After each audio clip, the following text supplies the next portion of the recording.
Okay, here we go. Alright, game 1, best of 5 series. Now, HC tournament. alright, so on the left-hand side we have, what was their team name there? Legendary Gots on the left-hand side here, on the blue side, and on the purple side we have Team 1, I believe, right? Team 1. Yeah, they did not come up with their own team name. The All-Star Team 1. Alright, So so checking out picks and bans, what do we think we have going on here so far? Here we see blue team, Rengar, Yasuo, Irelia. So strong jungler, strong mid-game, strong top lane. So then we have the Sejuani band coming on the purple side. Probably best jungler in this patch right now due to Cinderhulk and the Gragas along with it. Arguably the second best. Very quick picks and bans there.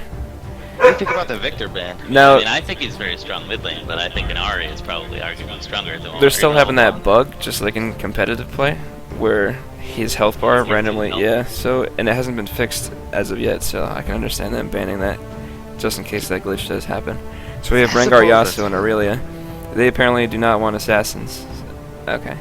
We got first pick, Thresh. Very confident. We got the hover over Gnar, and it's locked in. Wow, of all the top lanes available and we get a Gnar pick, that's very strange. I would think that could be easily countered with a Scion or Vladimir, Cho'Gath, Rumble. He's a relatively safe laner though. Like, you can play him non-aggressively. He might fall behind in CS, but... It's true. If he builds defensive, I guess he doesn't need so much of a gold lead. Can play very under tower. Yeah. He doesn't wave clear all that well. Anyone who can pressure him to the tower and make him try to farm and last hit under tower is going to give Gnar a hard time. You think we're going to ever see a lane swap type situation in a game like this, maybe? Possibly. Be a pretty good strategy to shut that Gnar down. Possibly. And we have the Vi lock in. Alright, so the team that bans Sejuani picks the Vi. It's a pretty decent choice, actually. Yeah. Banning out the Sejuani Gragas and then leaving yourself up only for the Vi. Yeah, in this situation, they may be hovering over the Amumu here, but Rek'Sai, yeah, he's going to lock in the Amumu. Alright, so Rek'Sai is still on the table, and it wasn't picked up here, so... I mean, that clearly can't be a lane Amumu, though. I would hope not, at least. No, I don't believe so. It's probably picked up and they're going to swap. You know, I'll be honest, though, I don't like the idea of an Amumu jungle into a Vi. I think a Vi jungle is a lot more damaging early game. Definitely a lot more effective early game. They definitely counter jungle all of Amumu's camps early game. So it looks like they're going to lock in the Riven, so that's Riven possibly top into Gnar, which is a good matchup for Riven. Yeah, that's actually, I think one of the top 5 counters, right? Or top 3 counters. Yeah, definitely has him early. Real tough. And it looks like if, depending on who's playing top, if they run Ignite, that's a lot of kill pressure, so... We do have the Vladimir locked in. Mid, I assume. I would assume so as well. Guy wants to be faker. That's cool. we have a little bit of a swap potential, I would say, maybe. If the top and the mid do want to swap. Gnar's not the greatest mid, but I guess for a counter pick, they could make the exception. Yeah. Nami in the bot lane on purple team, that's a pretty good source of sustain. Yeah, I was curious to see what they'll pick up AD carry-wise, because they're all on the board right now. Graves, Lucian, Caitlyn, all of them, so... Bot lane is going to be very interesting. Do have hover over Lulu. So we think then maybe a protect the ADC comp. You know, we have the lockups and we have the stuns from the likes of your Mubu's. They are going to lock in the Jinx. It's a pretty strong pick. She's a very strong champion, especially the first pick and the Orianna. ADC. Alright, so they have their tank in the Mumu, and they have Riven top lane, so looks like Shortju might be playing Riven if he's going to keep that teleport, so... Definitely going to be an interesting pick. I do really like the ball delivery system here with the potential of using it on the Mumu and Riven. That's a very dangerous combination with the Orianna there. I think it's better on the Mumu for the initiation, because while Riven's really mobile, she doesn't have it like a large instant gap closer like Bandit Shaw, so... Yeah, the dash is nice, I guess, for a single target. So in that instance, you would combo it on the Amumu if you want the team fight, and if you combo it on the Riven, it'd probably be a single target assist. Could even put it on Thresh if he lands a hook, you know?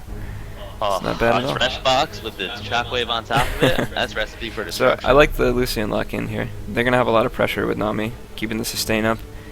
I definitely think that if they get the level 2 advantage over blue team, it's going to be a pretty rough time for them. That Lucian Nami snowball at level 2 the power spike they The get, power the spike, damage yeah. on her heal, and the damage on his abilities if he can land them. Yeah, it's a scary lane. It's a scary lane to face. I feel like Lucian invented the level 2 power spike. That's all you ever hear about. Alright, so we got about 10 seconds. We are going to have a 3-minute delay. This is till the game actually starts. So no ghosting. Alright, so looking at some of these matchups here, I'm definitely going to say that I favor the Vi in the jungle over the Amumu. I think she's got a lot more versatility. Especially early. The skirmishing, she can out-jungle him. Yeah, I mean, you're going to just have to see just so much coordination from the blue side team to really make sure that Amumu is safe and can actually jungle effectively. So Because if that Vi turns the pressure on, I just think it's going to be a very, very tough day for that Amumu. if I was PZ Poi, I would definitely live in Amumu's jungle and try to make his life hell and put him as far behind as humanly possible. That'd definitely be the strategy I would adopt. We may see some early warding, some early advancement out of the jungle. That could be a pretty nice strategy to employ if I'm the other team. I'm looking at this mid lane matchup. What do you think? Orianna versus the Vladimir, both very safe champions. Yeah, it's going to be a farm lane most likely. Orianna doesn't really get pressured. I mean, she can wave clear. She's very defensive. They both have just excellent sustain on the lane. Orianna with the shield and the Vladimir with the health drain and sustain.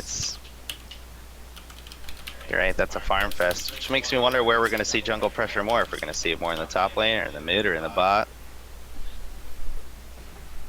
A lot of bro lane potential here. Yeah, you just let me free farm, buddy. I'll let you free farm. Okay, so let's look at the other matchups here. We will give the nod to Riven most likely, at least early. Nara is going to be a much better team fighter, obviously, but Riven for sure can just blow up a carry. So, Yeah, that's definitely going to be a little bit of a rough time there. How do you feel about this bot lane? How do you feel they stack up? I mean, I know we touched briefly on Illusion Power Spike at level 2, but let's just assume that maybe the blue team has a good early game advantage. Do you think they can come back? Do you think if they get the level 2 advantage, they can turn around Illusion Nami? I don't know that, because if this lane is played correctly and these people know what they're doing, then Pow Pow Pow and Gaping Black Mom, they should be able to really put the pressure on, really put them behind CS-wise. They're not going to win trades early. They were deciding to run Ignite on Thresh, so unless they land like a very nice Thresh hook with not a lot of follow-up from the other team, maybe. The amount of Ignites is actually kind of startling. It almost makes you think like, oh yeah, this is the team that wants that early game invade. This is the team that wants to dump Ignites early. They want to get those kills early. They want to snowball early. But it's a very aggressive build when you see a support or an ADC with Ignite. It's a very aggressive stance that you're taking. It is, but they are a late game scaling team with Jinx, Orianna, and Amumu, so it's very interesting how they play this. The one thing you can say is, yeah, Orianna went Ignite because she's facing a Vladimir, and it's definitely going to help with that true damage, and the fact that he constantly heals and has natural sustain, and he's a manaless champion. Definitely needed that or a Morella Nomicon, I would say for sure, but potentially both, I would have liked to see. Yeah. Well, with the buff to Athene's, you might even see the early Athene's, because it was out of favor for the meta, and that's why Orianna sort of, she was always viable, but she sort of dropped off because of her mana problems early in the nerf to Athene's, but now with that slight buff to it, you see it build a lot more, so. Yeah, the Athene's is definitely a very good item, very relative at this point. I mean, still, staple mid lane item build. Even top laners can take it sometimes, and even supports you see take it sometimes. So we have Alucard playing Vladimir in the mid, PZ Poi in the jungle, Pow Pow Pow and Gaping Black Mom in the bot lane, and Angeloid? I'm gonna go with Angeloid. Angeloid in the top lane with Gnar. We have Legendary Gare playing jungle on Amumu. Danger Creek is playing Thresh support. Legendary Got is 80 carry, it's Jinx. Jimwei is mid Orianna. And the Short Drew is top lane Riven. Pretty decent lineup we have here, and actually if you're looking at the relative skill values of these teams, I would say a median, it probably balances out. I mean, there are two plats on one team, but I think with the amount of gold players on the other team, I definitely think that this match would be within reason for either team to take. In my experience, the difference between gold and platinum is more or less decision making than individual skill. There's some skilled players in gold, but maybe they just don't understand team objectives and things like that. It'll be interesting to see how well these teams, like, if they practice together, if they play together a lot, if they have that synergy. I think it's going to be night or day, definitely. The teams that have good communication and good practice are going to stand out night and day to the teams that don't, I would say. Out rotations, out coordination, objective prioritization, pressure on the map globally, these are all things you see from a coordinated team, and the victor will stand clear above the others. That is definitely sure. One thing we touched on briefly was the team fighting potential of each team. I do think that Nar has the advantage in team fighting, but they do have an Amumu. Yeah, I mean, the Amumu can counter the Nar pretty well. In a lot of cases, it's a skill matchup, right? It's who lands what first, who has better positioning, who has better rotational presence on the map. I think both teams have the potential to execute an extreme amount of lockdown and execute. It's just really a matter of who's going to keep the vision control up. I think both teams scale reasonably well into the late game. I mean, Lucian doesn't scale as well as Jinx, obviously, but he's definitely not, like, unserviceable late. So I feel like this is a pretty even picks and bans. I like it. Yeah, definitely not terrible. Here we see a little bit of some early, just, place holding. Everyone getting their feet kind of wet, trying to get some wards out, get some vision on the other team, looking for that early invade prevention, at least in the case of the blue team. Definitely deep don't want lane, that Amumu. deep ward in the red side, placed by Orianna there. Jinwei definitely wants to see, where the jungler is going to start. That's actually a ward spot we were talking about the other night, actually, playing just solo. This spot, actually, it's not checked as often as you'd think on the side that you're on. It's really one of those pushes that you hardly ever have to go through until late game when you're prioritizing Baron. Or if you're on the other side, mid-game prioritizing Dragon, it's really hardly ever checked. So it's a great spot to ward and gain vision for a long amount of time. It's fairly common for the top laner, at least in solo queue, to hang out there just to see a potential invade, so you can maybe escape either way. But yeah, other than that, I mean, they already know Nara's going to be going top, so they know there's not going to be a lane swap. Not that anyone particularly predicted that, but at least they know. It's definitely just more of a, alright, let's be a little cautious. We know that there could be some sort of a jungle invade or some shenanigans here. PZ Boy is going to start Gromp, so same thing on the other side for Legendary Gear. Start here, little mirror matchup. So now that the Vi starts Gromp into blue, though, however, when I start Gromp into blue on a Vi, it usually indicates I'm going to tanky Vi. We'll just have to see if they're building more of an offense or a defense Vi. Well, starting Gromp is definitely good for that guy on the Flay's going to miss there. Giving Black Mom. Playing very nice aggressive trading. and up front on that Nami. Some nice trading here back and forth. Absolute bloodbath here. Sustain is going to be going into the favor of the red side for sure, just due to Nami. So I do think that Legendary God definitely in Danger Creek, they need to be a little more. Oh, nice bubble lands there. They got the level 2 power spike. There it goes. God gets extremely low. He has to use his heal. That was a very nicely played. Excellent trade by Gaping Black Mom and Pow Pow Pow there on Lucian and Nami. They're really putting the pressure on here. They know they have the advantage. They have the level advantage. They're already a stronger lane, so. This is just exactly what we were fearing. Just a very, very strong lane with sustained potential. Here goes Pow going right in. Oh, and he gets the first blood on Legendary God. Very nicely done. I mean, they're just playing a little too far up in that. They're already down, they were trying to trade with a lane that was stronger than them, so I don't know that I agree with that decision there, but. It's a little tough. Both sides are playing very aggressive, and I mean, Short Jude going in on Angelite here. Wally's on Meganar as well. Really going really going in here. It's nice trade back and forth. Gaping Black Mom takes a turret shot for his trouble. A little bit of a bad position. We have a hook and a bubble land there. Driven again. Yeah. Here we have two manaless champions. The Gnar though. This Gnar may actually outtrade him. I gotta be honest with you. It's getting real scary now. Well, as soon as Gnar gets his rage meter back, that Riven's opportunity for trades is slowly dwindling at this point. You have to determine, am I going to try to sustain and stay in lane in CS, or am I going to all in him again? You got to make that decision fast. Well, he doesn't have Ignite, so he's not going to have that kill potential. The thing is, he decided to go in on Gnar when he was Mega, when he went in for that trade, and overall made a pretty even trade. Nice hook landed there by Ninja Creek. He decides to take it, but he's at half health. That bubble's going to land. That's going to cost him his life. Exhaust is used by Short Drew's going to get ganked here by Angelo and PZ Boy. Gaping Black Mom gets the heal from Pow Pow. Can he get... Oh, what a beautiful move there. So here we see we have bot lane pressure, we have top lane pressure. I'm starting to see just the disparity in the play between these two teams right now. I will say mid lane looks pretty good, and even in the favor of blue team. But top and bot now. I mean, and if you're the jungler, where do you lend your pressure? Do you head top and try to snowball the Riven in a favorable matchup, or do you go bot lane and try to protect your bot lane who's in a weaker matchup? It's a tough call for the jungler. I think at this point, with Lucian being so far ahead, they need to chalk that lane up as lost. Just try to let Jinx farm and get to the late game. They already tried to trade too much with a lane that was already stronger than them early. At this point, I would just try to farm up, because they do scale pretty well. They do have Orianna, they do have Amumu. They're going to have great team fighting with that, so... You know, it's got to be just discouraging. You know, you're 5 minutes in, and you say to yourself, we're a late game scaling Short team. Jew takes the bait. He goes in on Angeloid. PZ Poi is hanging out there in the top brush. That damage from And Vi. they're going to take him out. Very nicely a couple done. tower shots, but pretty clean, pretty clean. So again, top lane pressure, very real. A lot of jungle presence up there. Yep. Bottom lane winning on its own, which is pretty much making the only spot you need to focus on now, the mid lane. For this purple team, it's off to a very strong early game start, and it's scary because they all have a very impressive mid game power. Yeah, they're going to have to... Legendary Gareth's pretty much going to have to try to get his Orianna hit here. Oh, very nice that's a chompers great landed there. grab. But they're continuing to trade when they're behind. This is not a very good move on their part. Might cost him his life here again. And they're going to get another kill here. A couple tower shots. The Ignite is going to be used. Oh, and giving Black Mom, this is going to cost him his life. Oh, Legendary Gareth going in on Pow Pow. Can he get the kill? Teleport's coming in. Teleport coming in as well. Angeloid's coming in with the teleport.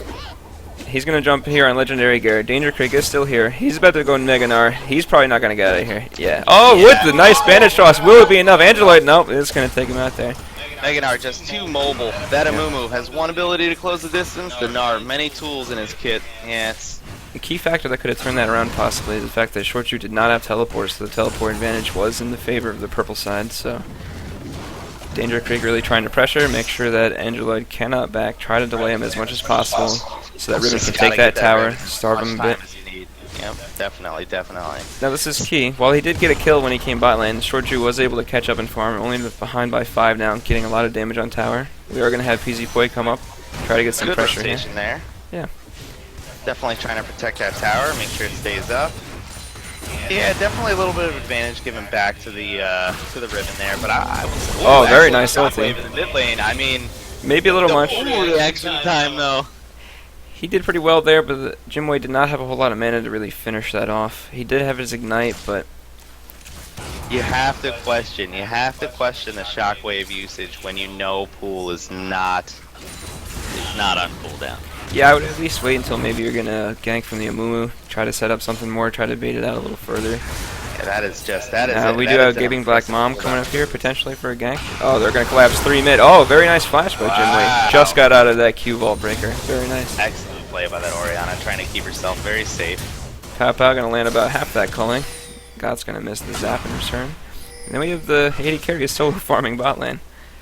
This is definitely looking a little rough. And look at the build paths between our different ADCs.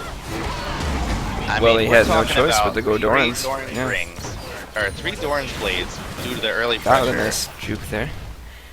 If that bubble landed, that was one dead Jinx. So. Oh yeah, there's just no way. If you're Jinx and Thresh right now, you have to be so scared because the smallest slip up right now. They're forced to farm under tower at this point. We have Gnar playing pretty up, trying to get a little bit of damage down on that Riven, saying, I have to land this harass, otherwise this Riven just will test me every time, so... Now, they have Orianna's flash. If I were PZ Poi, I would definitely try to pressure Orianna here. Their only lane so far that's even, so... Yeah, it's true. Knowing that the Shockwave is on cooldown still, knowing that she has no flash, knowing that the mana is low, that's a very vulnerable lane right now. Short Drew's going to go all in. We are going to have a Meganar coming out here, though. Is it going to be enough? Oh, he's going to get away. Very close. You know what? I very think nice dash. May trade it out. I think he chose... Oh, PZ Poi is going to get out of there. Oh, wow. Legendary guy with a very nice kill there. Black Mom's pretty low. Pow Pow. Oh, that's not going to be enough there. Oh, we do have Legendary Gare coming around here. Alucard really playing up here.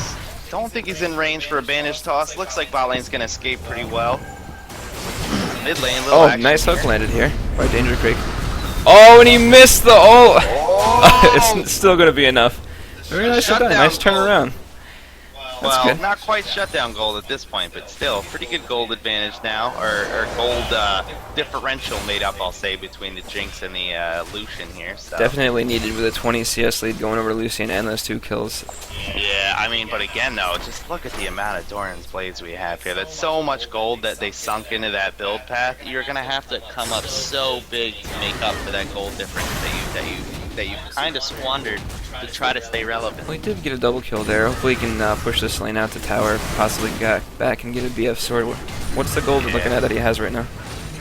We need to look at the fact that they're sitting on about 17. So he can get his BF at this point. The BF sword's good. I just, you know, you'd rather see a BF sword pickaxe at this point in the stage, a la like the Lucian has, because even at this point, I think the Lucian's still outtrades, especially with the support of a Nami over a Thresh. Well, definitely he has the BF already with the pickaxe and the sustain. Still a very, very dangerous lane. We're not going to see a comeback just yet, but I will say it looks a lot more stable ground for them than it did before. It's going to put them back in the game. Garrett's going to spot out this pink ward here. Going to take that out. We do have a PC Poi coming up here. Now the 2v2 most likely is going to go in the favor of... Oh, they're going to collapse here. We're going to get the flash out of a move there. Yeah, I'd say that's a worthwhile flash. Yeah. That's a risky fight to take. That specific. They're already behind, yeah. Turning some attention back bot lane here. See some good poke coming out from the blue team here. Now we do have the all-in coming in from Jinwei, but he doesn't expect PZ Poi. His flash is down. This is probably going to cost him his life. He's going to try to take out Alucard, but he's not going to be able to do it. Very nice blood pool. Now the Ignite does go through the blood pool, but just didn't have enough follow-up damage there. It's just the tankiness of that Vladimir. You know, you don't expect that he's going to recover that health in the middle of a fight, and it can be very misleading sometimes when you're going to use things like Ignite, try to get him with that last ability. If you're not paying attention to his cooldowns, he's getting that health right back and making it very tough for you to close the deal. Oh, Legendary Garrett shows himself here. They're going to go for the all-in regardless. They're going to get Angeloid's flash out of that. So it looks like the response from the purple team will be the dragon due to the top lane pressure. So pretty good rotation, good counter rotation. They see the Amumu top. They know that he's not going to be able to get there in time. They're going to get a free dragon out of this. Very nicely done. Hook's going to land. Trying to contest with a hook. Close. Bubble almost landed there as well. So an important thing I noted there before with the mid lane matchup is Jinwei had zero vision, no wards at all placed mid, and he decided to still go very aggressively after the Vi had showed herself in the river. So I think maybe putting a little too much faith in that shield on that Orianna, you know, not quite ready yet. Angeloid and Short, you're gonna oh, here we go. splash still lands. They're gonna get the Vi ulti. Is it gonna be enough? They're gonna land a bubble on Got. Bubble, excellent culling. I'm Very gonna nice say that this is gonna be a full double. No, we're gonna get not quite. very nicely done there by Danger Creek, managing to survive. Oh, the short Very team nice. is getting pummeled into the wall. Very Meganar nicely coming done. out. And that's especially good. And what you notice is the jungler dedicated pressure top lane to the Gnar early, knowing they had a weak matchup. And what you see here is the Gnar turning a match around that wouldn't necessarily be turned around. That is good target prioritization. That's good team focus. So far this match definitely in the favor of the purple side. Looking at about almost 3k gold lead right now. It's going to be really tough for blue team to come back. It's doable, but what you have to do at this point is you have to focus map pressure, objectives, keeping your lanes pushed, and keeping your farm up. You kind of have to turtle out in sort of this mid-game situation. Angeloid trying to take this tower out. Short Chew is going to get there in time. He's going to continue to try to trade here. Is it going to pay off for him? Can he get it off? He's going to get him. Very nicely done.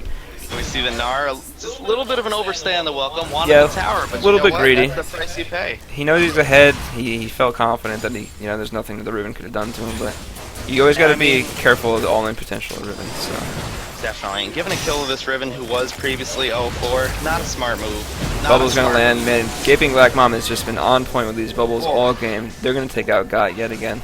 The synergy we're seeing between Gape and Black Mama, pow pow pow, when you look at the bot lanes, this is just a very, very difficult time. And you have to wonder, in the next games, are we going to see lane swaps being talked about?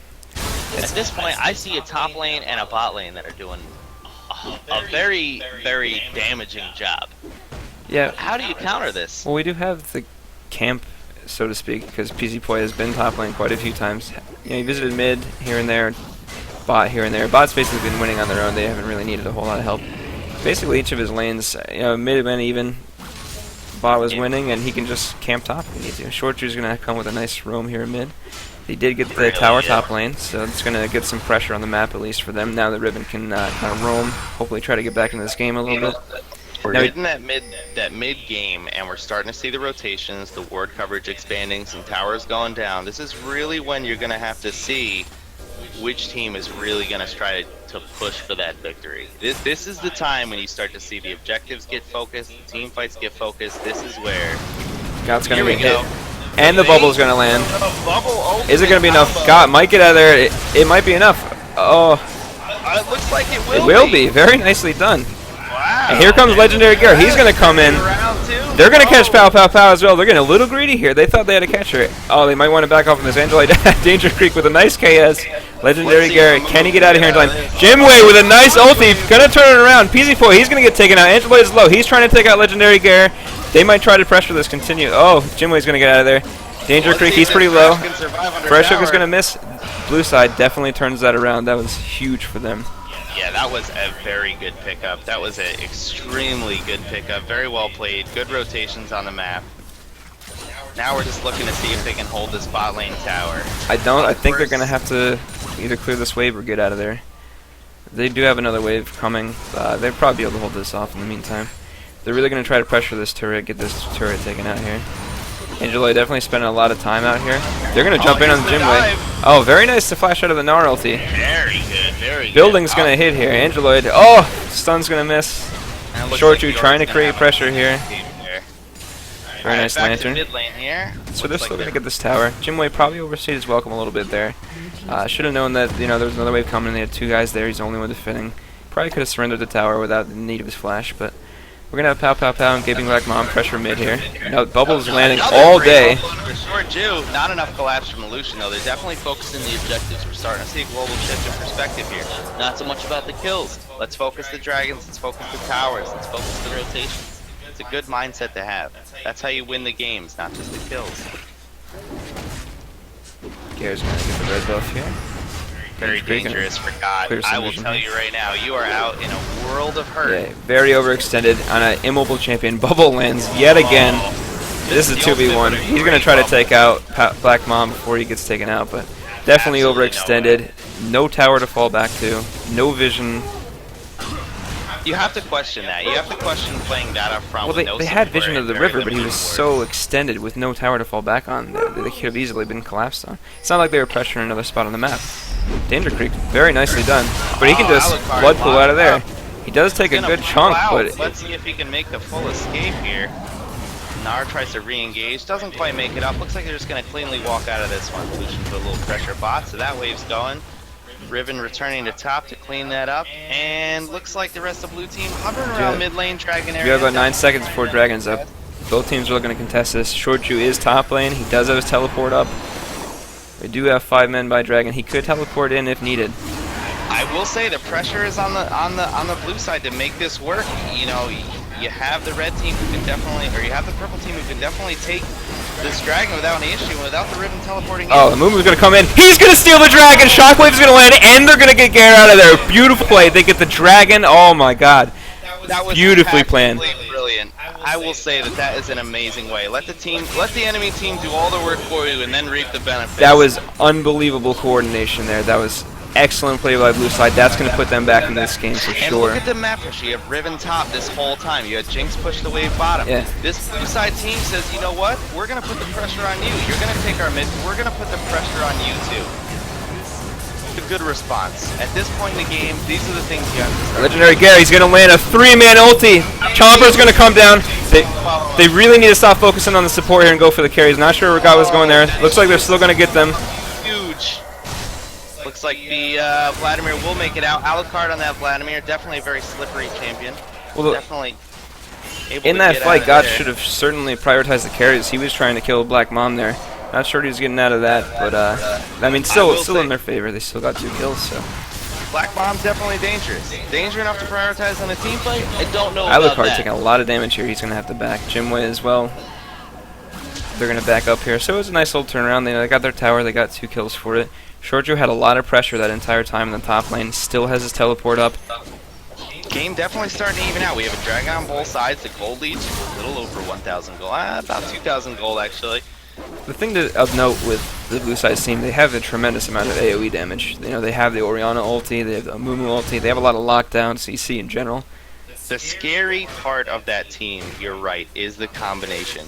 The Amumu, the Orianna, the Thresh with his hooks and his ulti, the stun from the Riven, the getting excited factor on Jinx. This is a team that says if we get the team fight we want, you will not come out ahead. And they have strong wave clear with Jinx and Orianna. Riven, the Riven is a split push threat. She might have been behind in the laning phase, but she's always a split push threat. You know, she's always going to pressure towers. They definitely have a great late game advantage, and I will say, for having a rough start, they're surviving mid-game. Absolutely, they're doing a pretty good job. We knew they were going to scale. You know, we knew that Jinx wasn't supposed to win that matchup early.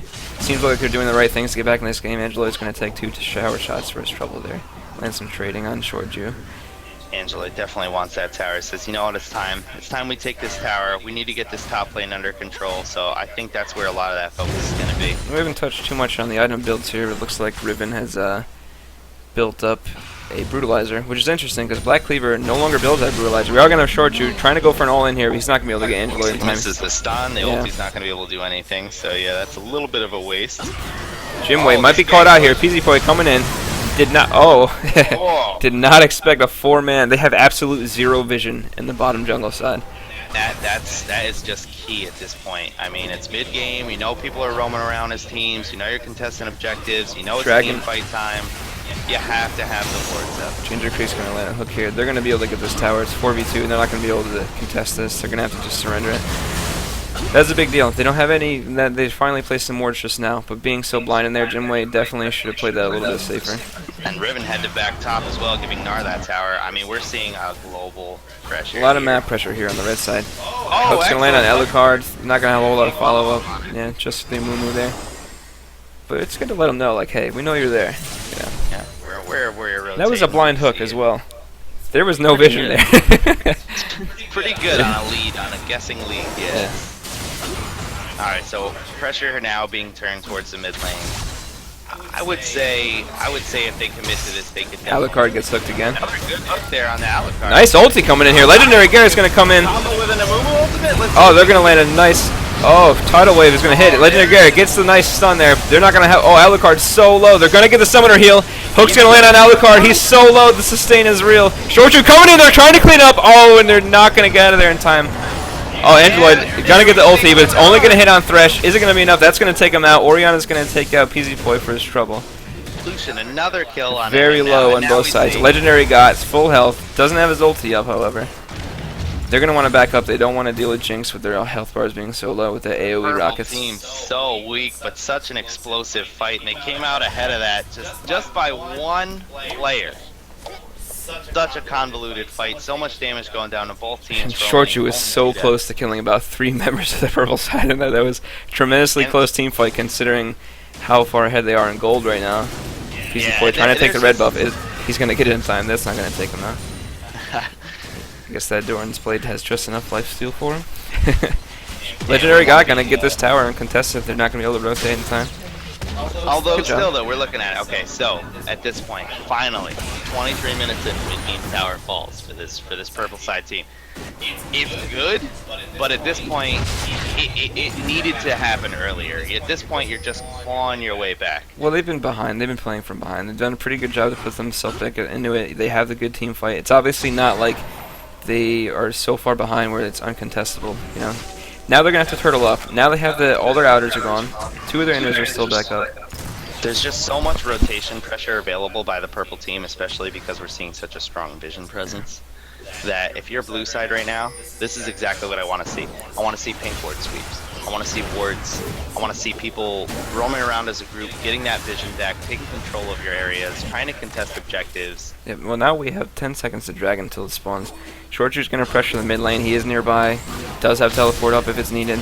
Dragon's going to spawn. We see a full 5v5 here. This is going to be the telltale sign. This could be the quintessential fight that tells us how this. Now this is for second dragon. You know, normally not that contestable and objective, but they clearly want this. Legendary Gear is going to come in there with the banished toss. Is he going to be able to... Oh, beautiful shockwave. Going to hit the whole team. Shortju, he's going to get taken out. Angeloid, nice ulti there. Legendary Gear stuck in the dragon pit. Lucian trying to clean up here. God is going to take him out here. Alucard, he's low. Is he going to get taken out? He is. Angeloid, he's the only man left standing. They're going to try to defend God here. He's kiting. He's trying to get out of Angeloid. He's going to get taken out. Beautiful job by the blue side. They're right back in this game. We're looking at about 1,000k down. A full ace and score the dragon. Beautiful shockwave landed by Jimway there. That was amazing. Threw it right on Amumu. He got into the whole team. Absolutely just devastating team fight for the blue side here. Oriana Wombo combo. I will tell you. It's real. The Wombo is real. You need to start respecting it. Yeah. If you're not going to Nami ult that, you're going to have a bad time. They get the dragon, they get the ace, and they get a tower out of that. That was huge. That puts the gold dead even. This game is completely up for grabs right now. That's exactly what we're looking for. The quintessential team fight to determine the pacing of this game, and we see now it is just as even as it could ever be. Both teams now with a viable chance to win this match. Both teams now very far ahead as far as their individual carries. This is turning out to be a clutch game. I mean, they have the synergy there. Gare and Jimway are on the same page. They're landing their ults. They're getting multiple targets. Their team fight's devastating. That's a lot of lockup in a short amount of time. A lot of damage coming out. A lot of burst. You see it time and time again, all across every level of play in the League of Legends. If there's good synergy between your mid and your jungler, you're gonna do well. You know, we thought about maybe the Amumu pick being questionable. Obviously, he's not the strongest jungler in this meta, but obviously they planned for this late game. They wanted the team fight. Exactly. They got punished early game. They said we picked picks that got us punished early game. But guess what? Mid game came around, the start of late game came around, and they said, you know what, we're ready now, and they are putting the moves on. Oh, Flash taking good job there with Danger Creek. That would have resulted in a death for Black Mom there. He had to flash that. Very nicely done. Definitely has to prioritize staying alive. He knows he's too important to the team to go down. Burning a flash, totally worth. God going to take a tremendous amount of damage. He's going to take a lot of the culling. Banishaw's going to miss. Gare might be caught out here. Bubble's going to land. Black Mom has just been on point with these bubbles all day. Jimway is there to try to help out Mumu if he needs it. He is pretty tanky. Oh, beautiful shockwave. Pow Pow. He's going to get taken out. We're going to have to dive by PZ Poi. He's going to get in there trying to take out Jimway. He's not going to be able to get to him in time. God's going to try to clean up here. Angeloid. Oh, beautiful ult by Amumu. That's going to take Angeloid out. Alucard. Oh, very nicely done with the blood pool. Danger Creek trying to get the flash. Oh, he's going to get the flash out of him. Very nicely done. Now, this is going to make the red side really think, do we want to fight anymore? How much can we contest? We've lost every team fight at this point. Yeah, I mean, you have to say, okay, we have to zone out the Mumu. We have to bait out this entire time, they did that 4v5. The There's no answer for this Riven split push right now. He was able to get the tower. He's pressuring the inhibitor. This is huge. The rest of the team collapsing hard on mid. I mean, even at this point, they could decide, you know what? Let's take Baron, guys, and let's go back and let's crack this base.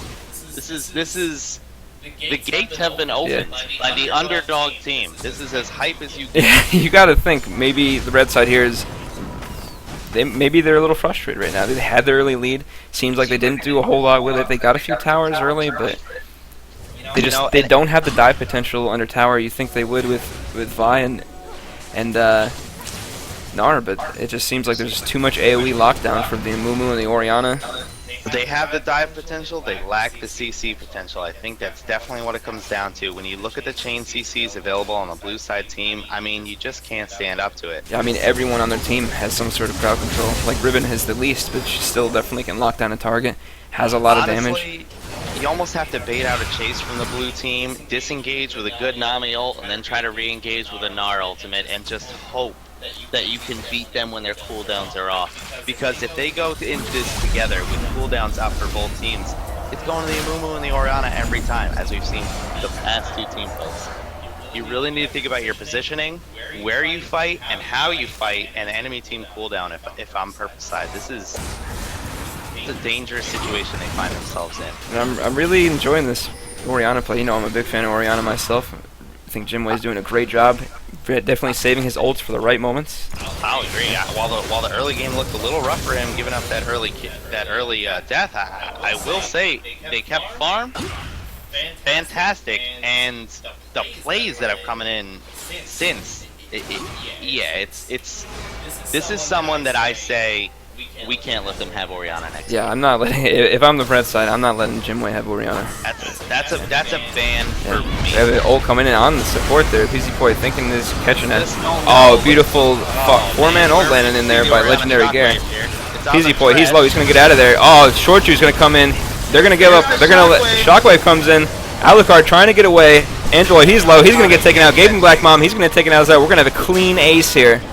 When that Jinx gets excited, you can't escape. You just cannot get away. There's Looks like they're gonna go straight for Baron at this point. Short Drew, he's gonna pressure, get that top inhibitor. All right, so we're gonna hopefully have an inhib down and a Baron buff on this. And we got about 15 seconds to Dragon, so we'll see if they can take care of this. Short Drew gonna take out that inhibitor. At the very least, they'll probably be able to get this Baron. Maybe even be able to rotate to Dragon. I will have to say, if we see Baron, Inhib, and Drag go all at the same time, it is going to be nigh impossible. Yeah, this has just really turned this game, the entire pace of it, really making the red side question, what can they do, what can they contest?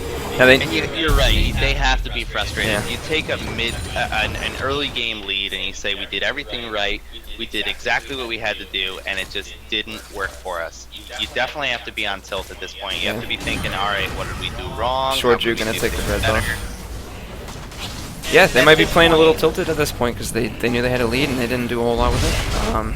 Doesn't look like Blue is collapsing well enough to try to contest this Dragon. They might just be willing to give this up since they got the Baron. You know, good on the red side to make sure that they get the Dragon secured. You know, and I question the blue side on this. You've had the timer, you've contested the past two. Why give that one up free when you have map pressure? Yeah, the thing is, they didn't have a way to collapse. Teleport was already used by Short Drew. It was going to be a fight 4v5. Not only that, they had backed. They weren't going to be able to get there. Let's say they didn't back. Let's say they hung around. Their health bars were still relatively low. They could have certainly been collapsed on if the red side was quick enough. The death timers were short. They were already respawning. They could have probably got there in time.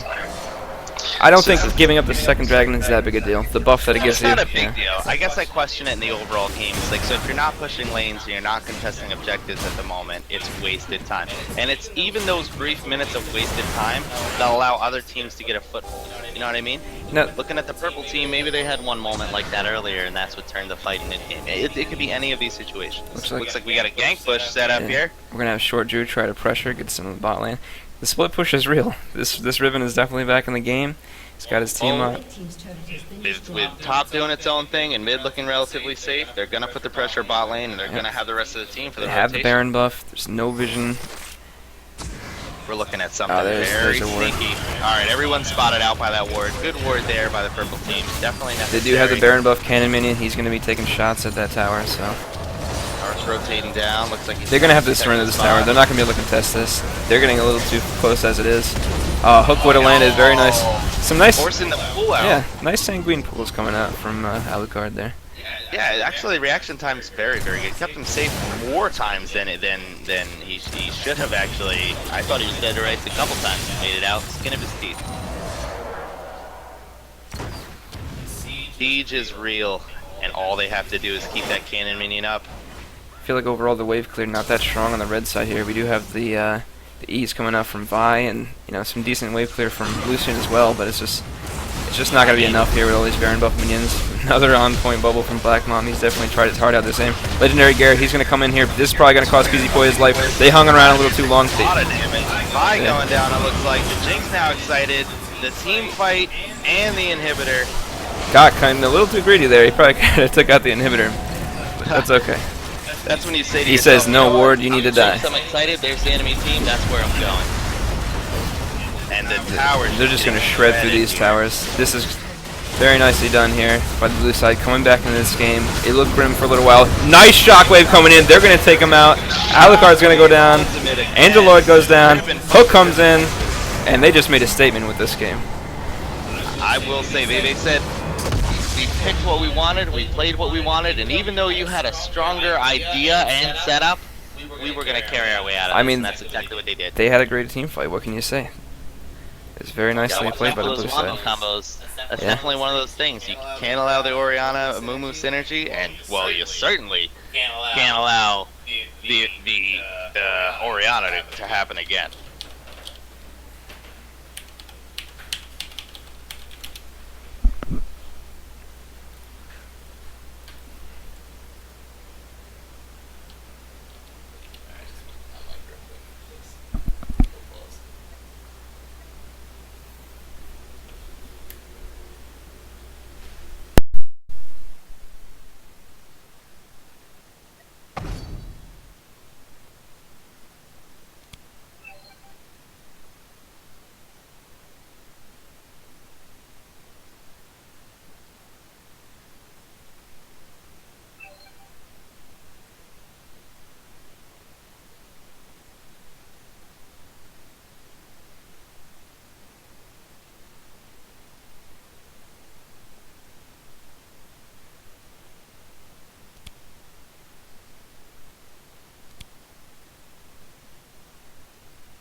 Alright, and we're back. Short break here. We're gonna get started here with the picks and bans in a moment once everyone's ready. Going into game 2, let's see how the picks and bans change. I expect some target bans here. No. I would say, right? So Oriana's got to go. Amumu's got to go. Lucian's got to go. Nami's got to go. That's 4 off You the do top not of my want head right any there. part of Black Mama's Nami because those bubbles are landing for no. days. No, you don't. I will say that Lucian, Nami, even though they lost that game, they won that lane handily. Yeah, they didn't need help. So, ban worthy. Some pretty strong support play coming up from both sides. I saw some good plays by Danger Creek there as well. Yeah, no, there's a lot of excellent bubbles landed. There were also a lot of excellent hooks landed. I think that in a more even lane matchup, we definitely could have seen that lane going either way. But the play, it looked like the comfort level of Black Mom on Nami was just, just a staple champion. The Lucian the same way. I feel like you have to put him on tilt. You have to The kind of throw him on first champion. target ban on Oriana coming out here. That's exactly what we want to see. That's exactly what we want to see. Yeah, we're gonna have the Rengar coming out again for the purple side. Very interesting on the Rengar ban. I don't think he's a particularly strong champion at the moment. So it's a strong ban for me. Well, there's the thing. Maybe Legendary Gare is not a Rengar player and he doesn't want to play against it. You know what I mean? Then that could be a case to try to take him off the table. So. I wonder if it is a target ban that I'm just not aware of. Not having a lot of backstory on these two teams and their play Gragas styles. ban. Gragas just another strong jungler. Definitely someone you want out. Aurelia again, so a top laner ban. You know, is it possible we have like a Gnar main, and we're just trying to take out these target bans to allow the Gnar? Not to say the Gnar play was bad. The Gnar play was good, especially into the Angeloid was the Gnar player. He's on the other side. yeah, so that's even stranger. I think that maybe, the Irelia is taken out, so they don't want to deal with it with Riven, perhaps. So Juwani Band coming out here. So they're just really targeting Jinwei with Oriana. They don't want to deal with the AoE team fighting damage. And understandable. It was probably the difference maker. I mean, that's a very safe pick to the Oriana. So taking that off the table, now you have to pick your mid laner a little later in the lineup. You kind of have to see how it goes. Alright, so Yasuo was the last ban. The Thresh again. So this is the Thresh now on Gaping Black Mom, and what I want to see here is he as lethal on the Thresh as he was on the obviously he's pretty good at predicting with the skill shots, so we're going to have another possible move coming out for Legendary Gare here, who definitely played pretty well that game, so. So now we look at what other combinations could be scary, right? Alright, so that right there, scary. The lockdown from the Amumu and the Morgana. On top of the Amumu, what you just did was put yourself in the same position you were in last game. So Let's get a lot of CC on us. That could be a mid Morgana, that could be top, that could be a support Morgana. We've seen her everywhere. She's a pretty versatile champion right now. I mean, that's if I'm looking at that, that's terrifying. I love the another Gnar lock in here for Angeloid, who overall did pretty well in that game. He had some pretty nice Gnar ultis, did pretty well in the laning phase, got camped enough to get him ahead of the ribbon. Definitely intriguing me. I want to see the Elise get locked in. I think she's an amazing jungler, and again, a jungler that can stop a Mumu early game. Well, Elise has had a harder time with the newer jungle. She fell out of favor after being such an elite jungler for such a long time. I don't think they're going to go with that. The ability to get out of those global CCs with her repel would even add another dimension to the team. It's helpful, but for her, what does it do for the rest of the team? Yeah. Well, they're going to have a Shyvana jungle locked in? It's interesting. Taking a little bit of a turn. Unexpected. I gotta be honest with you. Shyvana and Amumu kind of seems like you're counter picking yourself. You're gonna dive them, Amumu's gonna ulti, and you're gonna die. And that's what's gonna happen. Amumu's probably going to look for multi-target stuns. I guess with the Shyvana, they're hoping to have that secondary tank to kind of just pressure the enemy carries. It'll be interesting to see.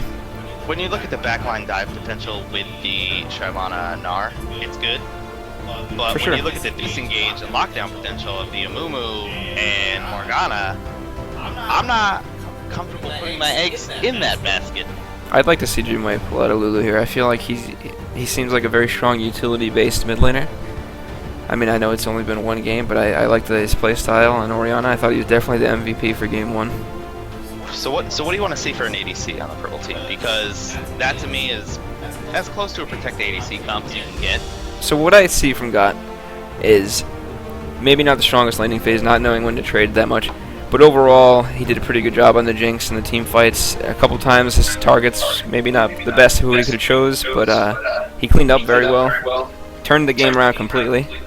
Yeah, it's definitely Very true. rough start, almost like a 0-4 start I think at one point. He was like 2-5 at one point, turned it around and ended up having more kills than deaths I believe. So we're gonna have an Azir mid coming out here. Alucard possibly. They're hovering over the Kalista as well. We might be looking at another Jinx if they don't pick it over here on the blue side, just for the protect the God strategy they want to have here. Here is a good thing though, I think, if they do decide to go with this Azir. Having his ultimate to counter ultimates like Amumu, Morgana. Having that ability to disengage is very important. I think that's kind of what they were missing previously. They didn't really have a whole lot of disengage other than like maybe a Gnar ulti to knock people back. So. Although I will say, banning Gragas and then picking Shyvana for your team. So if I'm blue team, I take Gragas and instead of Shyvana, right? Like that's the disengage I want. Unless they know something we don't, where they don't want Gare to have it. But if we see the Kog'Maw, I mean this is the Juggermaw. This is a Juggermaw composition. This is the Juggermaw or the Jugger Twitch, whichever you prefer. You have just a team shredding ADC combined with so much protection to keep them safe. Now see, but that's more of a utility. And they lock in the Ashe. I don't like that. Did the Ashe changes go through yet? Are they live or is that in beta? No. Very interesting.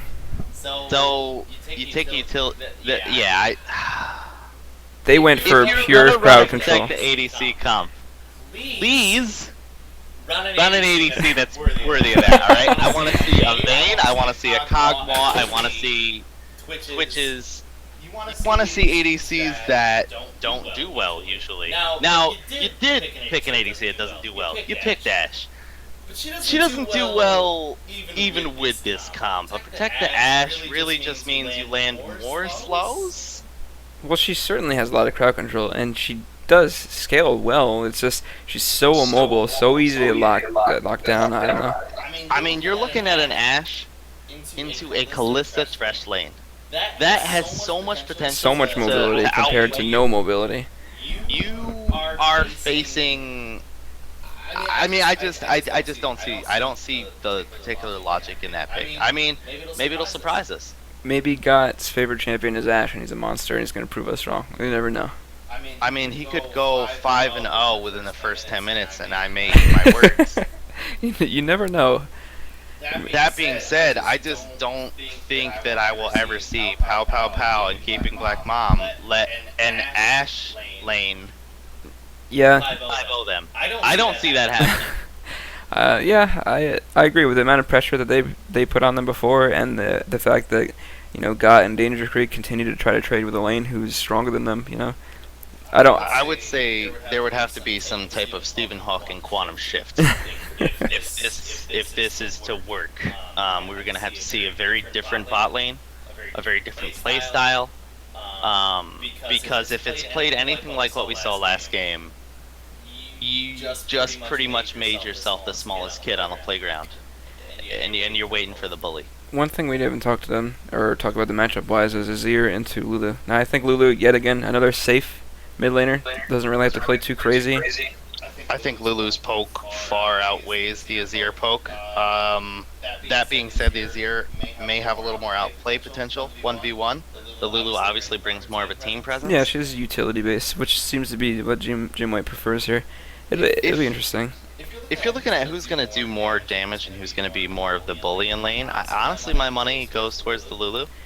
I think her kit lends itself a little bit better towards bullying. Before 6, I would agree, yeah. And what's interesting is that Alucard deciding to go exhaust here in this matchup. He's not against an assassin, so I'm very interested why he did that. Unless maybe he's thinking it for Riven later on. I don't know. I'm not quite too sure why he chose that. I mean, he takes it instead of the support potentially. Maybe it's just the mindset of we need one person with exhaust. You're going to be that guy. I suppose, but I don't think it's going to really do much for him in the laning phase. Like, we're going to exhaust in a Lulu, I don't really know. I don't disagree with you at all. I think at this point, there's nothing wrong running a double ignite or a double teleport, double heal, take a barrier, take anything. Why don't you take cleanse? Right? They have a lot of crowd control. It wouldn't even be that bad. Well, I mean, that's, that's the thing. Why don't you take cleanse? You know? Yeah. Sorry, but Not to say that exhaust is useless, but it's not going to do anything for him in the laning phase, I don't think. as much of a purpose as you think it would, right? You're not against a Jax. You're not against a Tryndamere. There's no one who you specifically There's not a say, hypercarry. if we don't have exhaust. There's not a hypercarry and there's not an assassin. There's no Zed, you know what I mean? There's no Talon. Yeah, I mean, okay, I hit Riven with it, or you hit Ashe with it, and it works. But It can work against Riven, but were they really afraid of Shorju? He was mostly split pushing. I mean, I will tell you that he went 0-4 before he finally got a little bit of an advantage. He in that created lane. an immense amount of map pressure. Yeah, and cleaned up some team He fights. got But camped hard and still came out he still was okay. relevant. He still affected the game. Oh yeah. So I would say maybe they're considering the exhaust for him. Maybe they say if we get ourselves in a situation where we have another Riven split push, what gives me the advantage is the exhaust over the ignite. He'd be right in that assumption. But yeah, I'm just unsure of the logic behind that. So, there's questions on both sides. Why the exhaust and why the Ashe? I don't really have an explanation for you. I'm not sure. It must be a comfort pick. That's what I got to sum it up to. I can't wait to see how the match plays out because I feel like there is a bigger picture here. You're right that we're not seeing, and I want to see it revealed to me. I definitely want to see the type of synergy that maybe we're not seeing outwardly, or the type of mechanics we're not aware of. I got to chalk it up to being a comfort pick for him. Maybe he wasn't that comfortable on Jinx in the laning phase and wanted to do something a little different. I mean, he missed quite a few zaps, I'll say. The traps a couple times were a little less than accurate. So I mean, he's not saying his Jinx play was bad. No, he struggled early. Wasn't A couple questionable decisions is fair enough to say. Definitely turned his game around. Very impressive. Oh yeah. Oh, for sure. I mean, that character pretty much just Did what he was supposed to do. I would just like to see him play it a bit more passively. Hopefully, he learns from that, plays this lane passively, because Ashe does not need to be trying to trade with a Kalista early. And I feel like, I mean, especially, alright, you have a Rend, probably a Rend, Kalista, and a Flay Thresh start. So here's The burst on that, too much.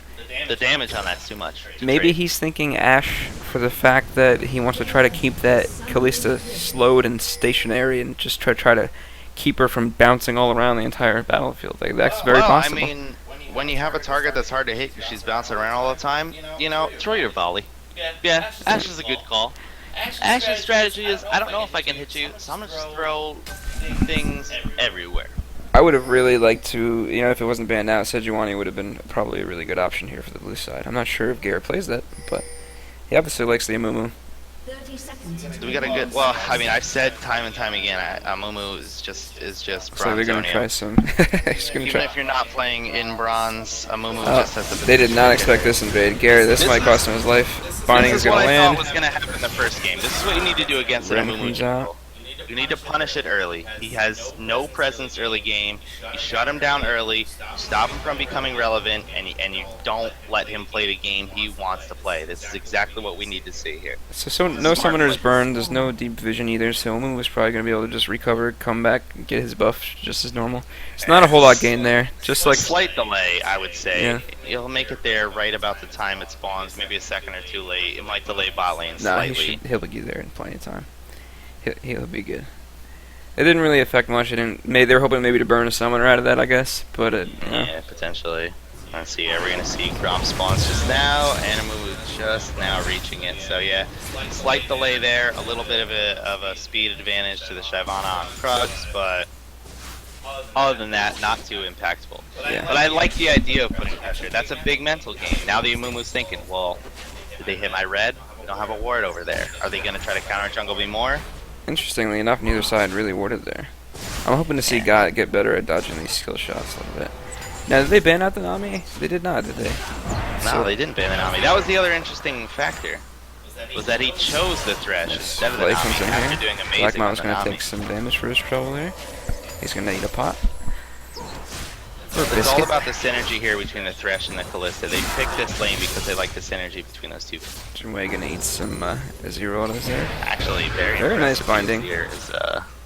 Ears coming out ahead there for as far as this rally goes. I'm liking the play coming out of Danger Creek. He seems to be pretty good. Very good defensive style support. Here we go. For Short Drew Round misses two. the third Q. Short two on He's gonna have to Angela. flash out of that. These two look to be just wanting to have a little bit of a rematch there. See how that pans out for Play 'em. coming in from Black Mom. Danger Creek. Very good, very Gonna good eat the damage. See, this is what I'm thinking. The Kalista Thresh, that damage, that early game damage, when you combine the Flay and the passive from Kalista plus her Ren, they trade this very well. Unless Ashe is leading into the fight with a crit, or Morgana lands a Binding Pool combo, this is a lane that I give to the blue side. No, I like the cloth 5 start here by Gnar. Yeah, that's a smart move. That's a smart move going in your counter. Yeah. He definitely wins the trades as long as he can bait out, the fight while he's in Mega Gnar. He will win. Seems to be managing his pots rather well too. Still has 4 left to Short Drew's single. He only has 1 left.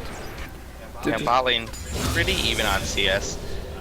So, maybe slight advantage to the blue side when you consider the Relic Shield procs off the Thresh, but pretty even across the map, actually. I mean, they can't really ask for more having an Ashe in the laning phase. You just, if you break even, you technically won lane as long as you didn't give up a kill. So Well, let's look at this. So last game, Angela gets a lot of assistance from their jungler. Top gets canned. This Alright, game, Angela coming in. Legendary Garrett gonna come in. Opposite Oh, happens. the flag. Oh, and a beautiful Bandage Toss landed by Garrett. Is it gonna be enough? Red buff is not gonna be enough. Oh man, So he made the smart move. He said, I need to burn flash before I use my bandage toss. That is the smart move. But not finishing that kill has gotta feel well, brutal. Garrett didn't flash there. That was the flash coming out from Angela. No, that's there. what I mean. That's what Oh. I mean. You wait for the enemy to flash if you're Mumu, and then you hit him with the bandage. Oh, absolutely, yeah. Definitely. So that was a It's a good nice play. Good finding Finally there. coming out there. Jinwei taking a lot of harass. Alucard really putting the pressure down here. He's gonna answer a lot of damage here. Very low mana for Alucard. Pretty even matchup. I mean, in the previous matchup, the only time there was a kill was when the jungler came, so it's pretty even. Now we see some Shyvana presence here towards mid, maybe, or she's trying to get a little counter jungle pressure. Amumu, though, doing a great job. Cleared out his full red side jungle. Shyvana's just going to waste a bunch of time warding it up and checking it out. I mean, they made the mistake last game of really not pressuring the Amumu. He didn't gank too much. He did just kind of the right amount. And Jinwei very low here. Definitely want to think about having the Definitely Amumu have come the in to pressure cover for him. Maybe hoping to back soon. He's pretty low. Doesn't have Now, any. Yeah, he's. On the Shyvana, I think I roam towards his bot And side. it looks like they may be looking for a dive here mid lane. Shyvana up by the red buff, by the raptor Risky camp. dive. She's not level 6. Right. I just wouldn't recommend Yeah. this. Jinwei. Oh, very nice flash, but it's not going to be enough. With the Yeah, he first stuck blood around going a over little the too long. player. Didn't want to give up that minion wave. Legendary Garrett definitely probably should come mid to try to cover that lane. He didn't want to expose himself, but there's a large wave there. Jinwei was too low to just be hanging around. Oh, very nice bandage toss. Blind lands on him, but Garrett is going to limp out of here. Might be able to get out of the way. Alucard doesn't have enough mana to follow up here. Legendary God going to get completely out of position. Pow pow. Bot lane coming up huge, Yeah. though. The Kalista. Very nice rotations coming out from the blue side. Are they going to try to turn this into an early dragon? Looks like they'll be able to get it basically Very uncontested. early dragon here. They say, hey, we're up 2 kills. Let's do this, guys. I mean, why not? They really got nothing to lose out of this. Free dragons, free stats. First one's pretty good, Angeloid doing pretty good again against that trade again. You see? Top lane matchup feeling very familiar Walks there. away. They're not able to grab the lantern in time. And bot lane just going back to bot to keep farming. Definitely showing an advantage here. All in from top Short again. Drew Looks really like the Riven looking- has the advantage. Can Doesn't he hit have him with the flash. I don't ultimate? think he's gonna be able to get there in time. He's making a straight line run here. Can he get it off? Can he do it? He gets it. Very nice job by Short Drew there. Just waiting for all his cooldowns to come off. The And flashless Gnar. That is a 1v1. Last game, you have massive amounts of jungle pressure to bring the Gnar ahead. This game, not as much jungle pressure. And Well, we wouldn't talked you know about it before. That Riven is a good matchup for that Riven Gnar goes played in. correctly. So Yeah, It's definitely the counter pick, and we're starting to see it flourish as the counter pick this game, like it should have last game. I'll say looking right now, tentative, very tentative, but small early game lead. Given over to the. Yeah, I mean it's not very significant, but they're putting some pressure. They're living in Gare's jungle a little bit. You know, letting it be known. It brings good tidings, Yeah. right? It's indicative of what could be a very good game for them. Now we have pretty good wave clear coming out from both of these mid laners. You know, the Glitter Lance, pretty good at clearing waves. So I definitely feel that Azir can push lane a bit better than Lulu. Puts the pressure on him. Yeah, his abilities lend themselves a little more easily. I think it's even just a matter of the angle of attacks. He has just so more angles of attack available to him as opposed to just a straight line with Glitter Lance. Yeah, I would. He's just naturally pretty good at short. You really looking to trade here, taking a lot of minion aggro for it. Is it going to be enough? Angeloid looks like he's going to go mega. Will it be enough? Actually, He realizes he just doesn't want any part of this. he shouldn't go back in now. Oh, very nice flash stun. Beautiful job by Shortju. I did not expect him to go aggressive with the Well, flash there. Very nicely done. He didn't have it in the last all-in, but it was pretty close to cooldown. He must have just got it back up. So very nicely done. Definitely caught Angeloid off guard there. That was a very nice play. See, this is the difference. You know, you don't have that gank pressure coming out from a Shyvana, aside from walking all the way around a turret and just diving Jimwei, who is incredibly low prior. I mean, And for Shyvana not having gank pressure, she's not really that much farther up in CS than Amumu, so... yeah, she's you know, got a kill not up, really and that's about it. Nice hook lands here by Gaping Black Mom. We are going to have the Amumu come down, but they're having the flash come in. Short Juice come in. They're going to clean up Pow Pow. Oh, the beautiful Amumu ult lands on Pow Pow. Gaping Black Mom, he's surely out of here. Very nicely done. Got gets a double kill. Now the Ashe is ahead. Just beautiful coordination. You know, I said it once, I'm going to say it again. Do you ban Amumu next game? Is that what you It's do? clearly a comfort pick for Gare. He says, I don't care about the meta. It might not be top tier, but it's definitely viable, and I know how to play it. So, I mean, they tried to give him a little bit of the fear by counter jungling him early, but it just wasn't enough. He's having way more of an impact than the Shyvana, despite the fact that she's a little bit up in CS, and actually as a kill, he's playing a more impactful game right now.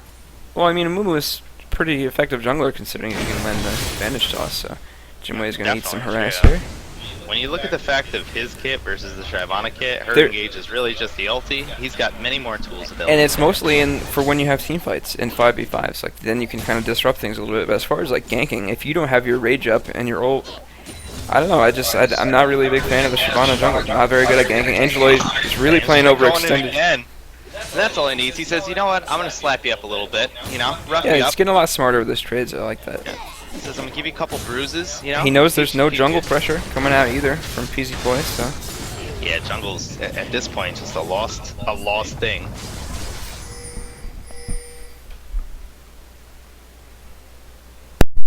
Shyvana roaming around here.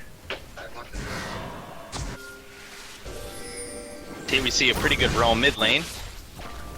Clearing out some vision there. Pretty good rotations here from the blue side towards mid lane.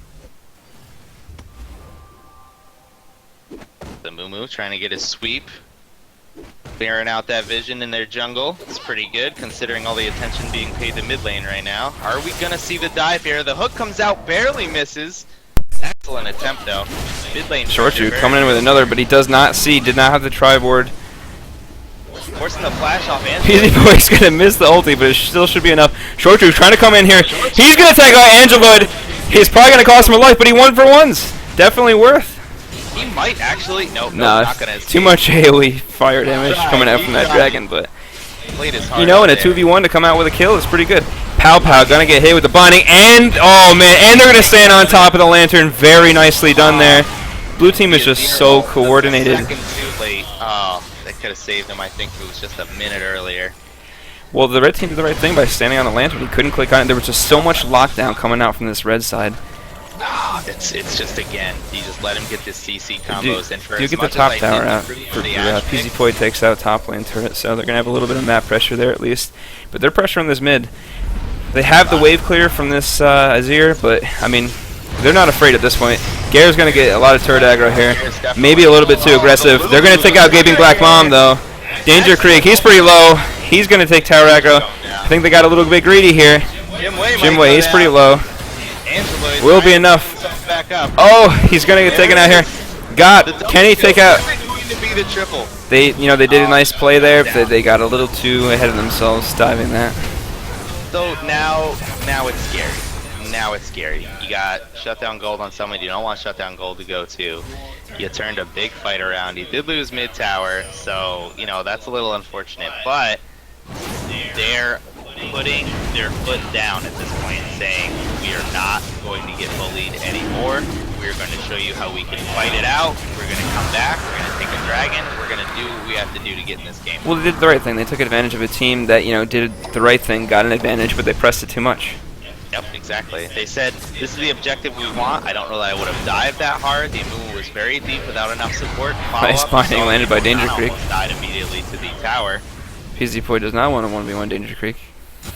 That is a dangerous support. A little afraid of the Morgana. I think a little afraid of what could be behind the Morgana as well. Never have that legendary Gare. He's never too far behind from. He always seems to be there at the right time as well. So, and the funny thing is, he managed to get out of that alive.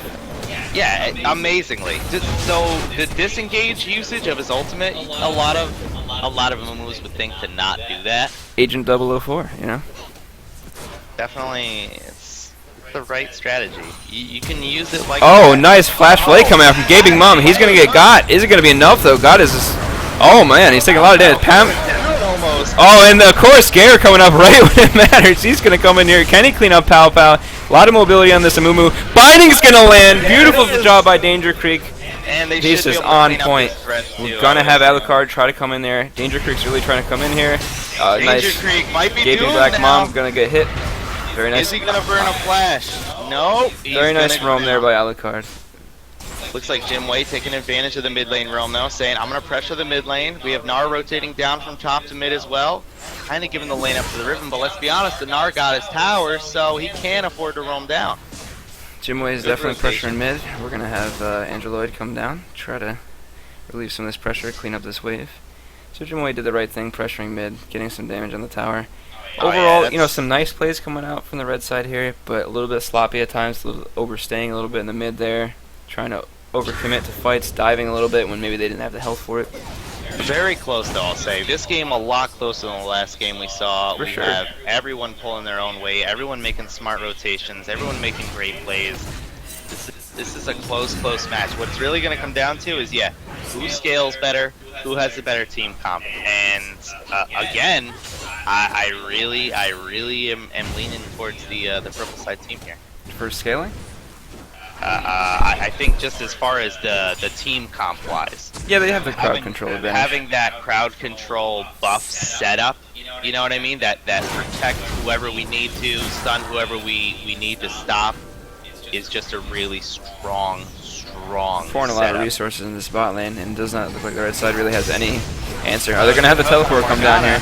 Oh, PZ Boy gonna get hit with the binding. He's gonna have to ulti out of there. He has to burn ulti on the escape there. They do get the ult out here, and they're gonna get the teleport out from both top laners. So there he got playing very up front, but that's all right. Landing slows, keeping the enemies at bay there. This is just a full 5v5. Yeah, 5v5 in the bot lane right now. They just do not want to give up this tower. They see the Amumu, they know they need to get out of there. Don't want to stay grouped up. Just so much crowd control and lockdown coming out from the red side. It's just not really worth them trying to force a team fight there.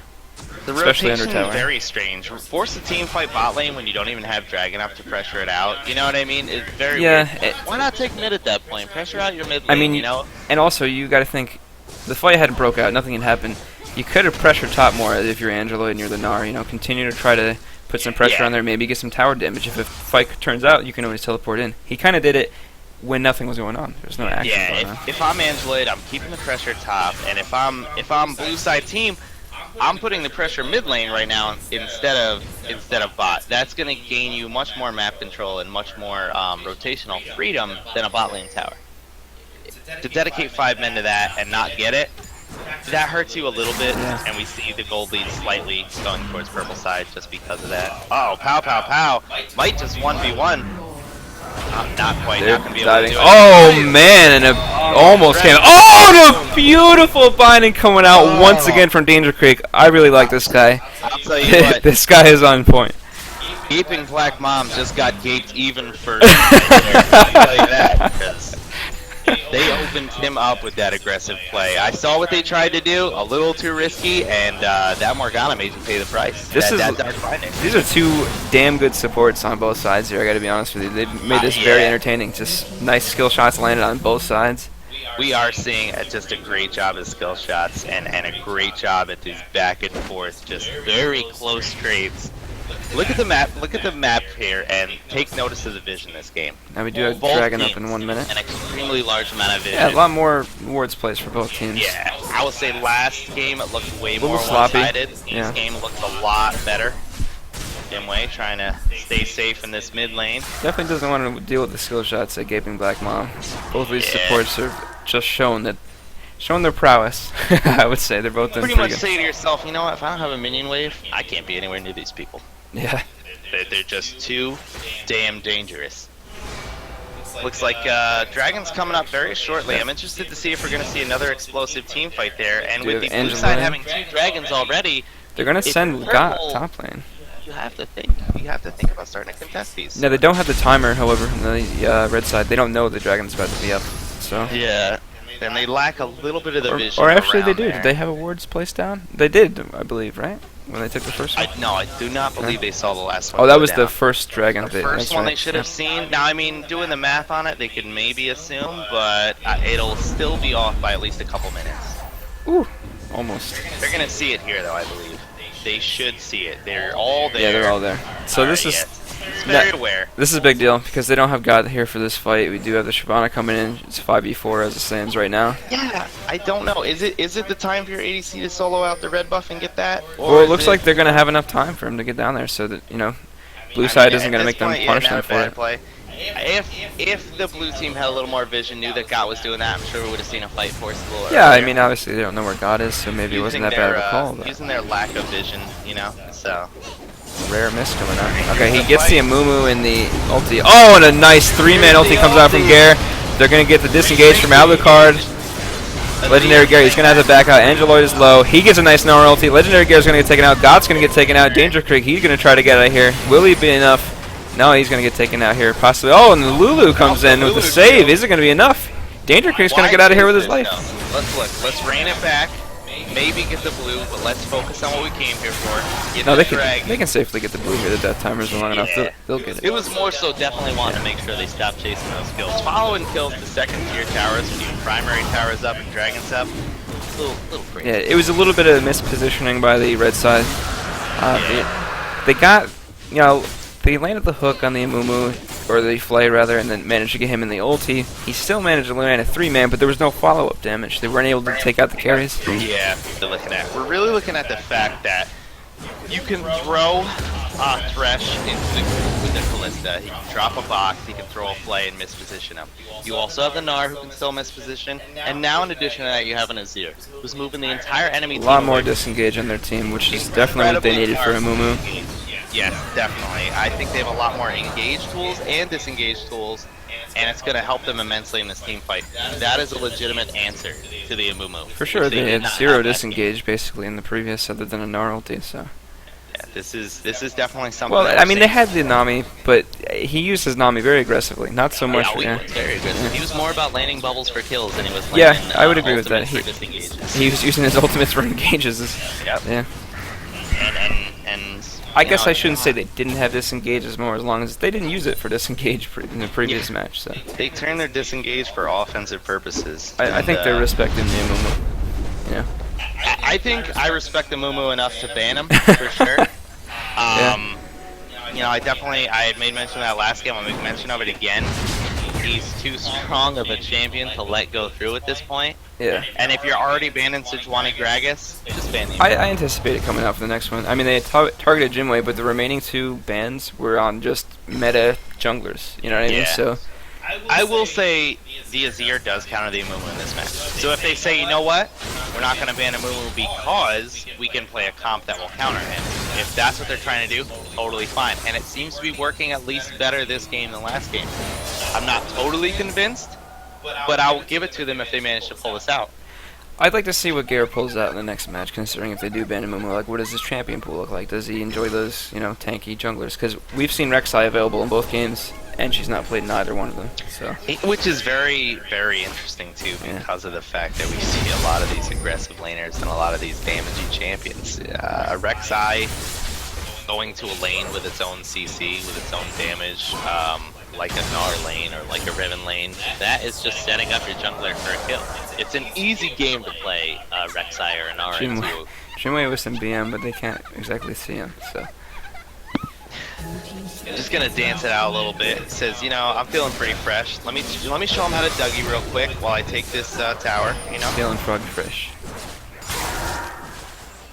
But yeah, I mean, he's gotta be feeling good. Lulu's saying to himself, the flash play's gonna miss. Hook's gonna land with the spell shield. Gonna miss. This is completely ignored by Yeah, the spell just shield. blew all his abilities there, Black Mom, but that's definitely tough. Definitely just watch the him. plane's there, but it's not really gonna be enough. Not enough. A little bit off there, but on the Ash arrow's gonna miss. Close arrow. Overall, it looks like just both teams are just a little bit of a shit on their own chests. Not really helping each other Some out. rare skill shot misses coming out there from Black Mom. Could have been devastating if any of them landed, but Angeloid's gonna get caught up with the binding here. They have enough wave clear. They're gonna get taken out here. Oh, and a beautiful Gnar ulti! Excellent. Gary managed to land a hole in the back, but Angeloid just hits all the carries, manages to hit them into the wall, just really separates the team. Gary is still alive in that entire thing. Unbelievable. Ash arrow would have been really helpful in this situation. Here's where you Pow gonna take out God here. Danger Creek, he's the lone man surviving. Are they gonna die this? They are. Angeloid's gonna tank that tower.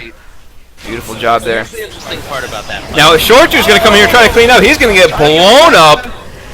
Listen, he got the support was immediately deleted. He did get the Azir too. Yeah. So here was the interesting part. In that team fight start, the Mumu instantly dives backline. The Gnar on the other team instantly dives backline. So what you have there is a matter of whose backline dive is going to survive versus whose carries are going to survive. And Gare lasted a very long time there. It's a lot more coordination coming out at this point for the blue side, doing much better job. He lasted a very long time. He did need to sort of take a little bit of a backseat there. You saw him burn the ulti, made a little bit of a tactical retreat, came back in.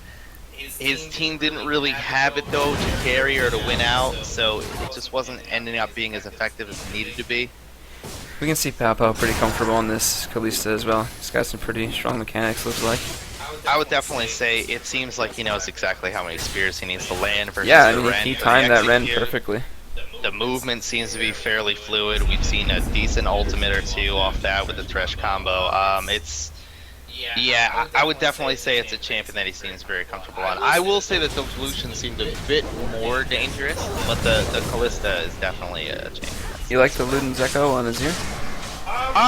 You know, I don't feel like it's too great of an item, if you want my honest opinion. I prefer things like a Nashor's Tooth from Elinomicon. It gets you max CDR while also using the CDR attack speed from Nashor's to even further your attack speed because the CDR adds your attack speed on Azir. It seems like the Luden's more of a burst build, but I really like the consistent attack. I like the consistent damage Azir build with low CDR. I think he's a stalwart defender, and he's a great person to have in lane, more so just to keep constant pressure and positioning up instead of your burst. I don't play him like an assassin personally.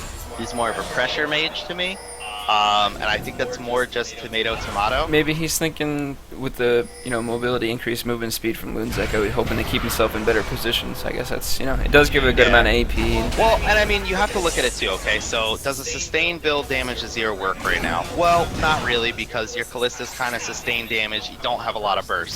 Someone needs to be your burst. Azir says I'm gonna shoulder that mantle, and that's what he's done. So I respect it for that. Comes out and gaping Black Mommy's at half health now. They're gonna try to contest this dragon. That's that pink ward first, it looks like. The battle over the pink. Red side needs to stop one of these dragons because there's 3 right now. They can't really afford to give up too many free dragons here. Yeah, and I mean, when you look at the waves too, I mean, sure they have bot pushing on their own, but top's in way worse shape pushing against them. If I'm purple side right now, they need to do something because they're gonna lose a tower. Gare's just gonna walk in and then ulti, get Alucard and Pow, take the carries out of the battle. Almost gonna take out Alucard. They might be too far behind in this one. They're just gonna get blown up. he just got reduced to a quarter of his health before he even got to the carries. He just walked straight in. This is going to be a Just 4th can't do dragon. that. You have to use your bandage toss. If you want to get to the Azir, why don't you walk straight through Bear? Why don't you walk straight through Dragon? And the teleport Pit, coming out bandage too toss from through. Angeloid. He's going to take top lane tower. It's not really going to be anyone that can answer in time, so Oh, they're going to come in, take the blue buff as well. Just a lot more commanding. And considering that the red side had a little bit of a stronger early game for once, we're seeing it kind of the opposite of the other one. This is, yeah, actually almost just a complete turnaround. We saw a better laning phase rather by Short Jew, and had some help, some gank coming down bot, got some kills on Ashe early, but Let's look at it though, okay? So alright, put ourselves in the shoes, using the lens that we just saw what happened last game. In the same situation, alright? Team at 1, slight disadvantage. Can they come back? yeah. Can they come back again? Is that their strategy? Is that what they look for? The potential's still there. It's still very much there. It's just a matter of making sure that they keep the lanes pushed out and that they are a little more attentive when contesting these objectives. Because right now what we're going to see a 5 dragon stack at around 32, 33 minutes, and that could easily turn into a game. Yeah, the red side's going to have to prevent this. They can't just afford to be giving up these dragons. It's 4-0 right now. The only way you prevent that, you keep your lanes pushed, you make the enemy team have to focus on CSN and push Black the Man lanes gonna that land. you can Nice hook on manage. Got. Not gonna be able to follow up, however. Yeah. Black Man might. Ultimate to get yourself murdered from, I suppose. Kalista ult comes out here. Very nicely done. Saves his support. Yeah, I don't know. The cooldown's a pretty rough cooldown to lose just for an overly zealous Thresh there, but That's what they. Yeah, they did what they had to do. They don't want to give up a free kill and make. yeah. It is what it is. Just you see that the pressure's on. Now we have though, right? teleport up for See these kind Short of Jew right now. So. More desperate and or risky plays coming out. You see that these teams are definitely saying to themselves, all right, let's make something happen here. Let's do this. Let's do that. Now at this point, purple side's probably going to be looking more for maybe a pick, trying to catch one person out of position. Can't afford to really get pushed out themselves. Yeah, I would say you get a pick, then you know it's either free Baron or free next Dragon or Now another tower. they have got completely extended in the bot lane by himself. They have the numbers advantage. They're having the Gnar collapse. They're gonna take out Jimway here. I'm not sure why they're AD carries bot lane right now. They're just pushing the lane. Very questionable decision. Gare's gonna get caught out here. Might cost him his life. Oh, we're gonna have Danger Creek coming in with the ulti. Gonna get a 3-man ulti off. It's not gonna be enough. They really could have used that Ashe here. Easy point coming in real big, actually. Shyvana, just that constant damage, being around that team with the constant damage, looking at the items that the Shyvana has built. You know, you got the Nice. Rainuins to Very swamp nice. How around. about Short Jew there? So, they see the Ashe bot lane and they realize that, okay, they're not going to really be able to defend this. Let's just force a fight, yeah. Short Jew getting just demolished underneath his own tower. Building's going to land on God.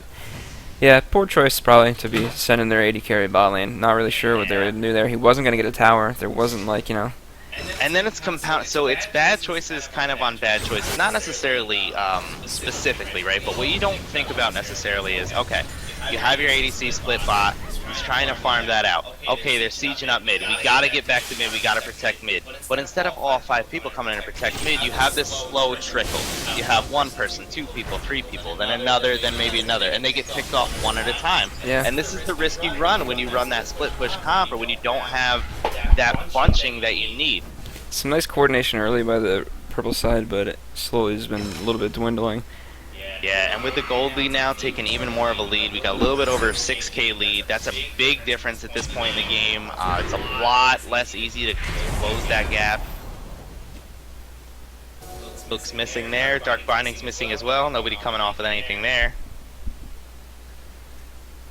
At this point, they're slowly bleeding out. They're going to have to make something happen.